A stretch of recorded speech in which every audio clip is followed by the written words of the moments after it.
G'day, it's fugitive Australian journalist Shane Dowling from the website kangaroocourtofaustralia.com. Now, this is just a quick video on Scott Morrison and how former New South Wales Premier Gladys Berejiklian has destroyed the employment prospects of former Prime Minister Scott Morrison. And I decided to do this video because Scott Morrison has just had his reputation trashed at the Royal Commission, the Royal Commission. And I published an article on it titled "Scott Morrison Adds Perjurer to his resume after findings of the Robo-Debt Royal Commission." But you still get people out there saying, oh, he'll get away with it. We can't do nothing. They always get away with it, politicians. Well, one of the key reasons that Scott Morrison can't find another job, and he's been trying to do for a while, is the fact that companies are worried about their reputation getting trashed if they do employ him. Because I've seen what's happened to Gladys Berejiklian. Now, Gladys, and the reason I say has she destroyed his employment prospects, Scott Morrison's employment prospects, is because when the New South Wales Independent Commission Against Corruption announced they were investigating her, she jumped ship real quick and got another job at Optus before the ICAC could hand down their findings, which they ultimately did a few weeks ago, and found that she was seriously corrupt. You can go to my website, Kangaroo Court of Australia, and you can read the article on that. And the reason I'm saying that that potentially has destroyed Scott Morrison's prospects is because companies are looking at what happened to Optus, the hole they've dug for themselves. They're currently standing by Gladys Berejiklian, but that's only because she said she's going to consider legal options. But once that's extinguished, I expect they'll sack her. They'll have no choice, really. But other companies are looking at that and saying, bugger that, we don't want our reputation trashed like Optus has had their reputation trashed online. And PricewaterhouseCoopers even, in effect, said that Scott Morrison apparently tried to get a job there. He was lobbying to get a job there.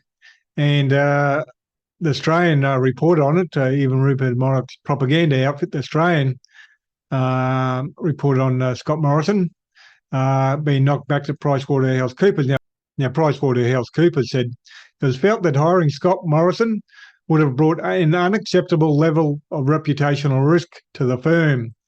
Now, that's a corrupt PricewaterhouseCoopers even saying that. And if you read the latest reports on Scott Morrison, the Cronulla Sharks, the Cronulla Rugby League club, who have had him as their number one supporter, are considering giving him the boot, giving him the arse as the number one supporter because of the Robo-Debt findings. And the Liberal Party themselves are talking about going to a nuclear option to get rid of Scott Morrison. He's such a bad smell on them and their political prospects in the future. They've got to get rid of him, and they know it. At the last federal election, the Labor Party and the independents were all mentioning Barnaby Joyce's name left, right and centre in the electorate because they knew it helped their election prospects.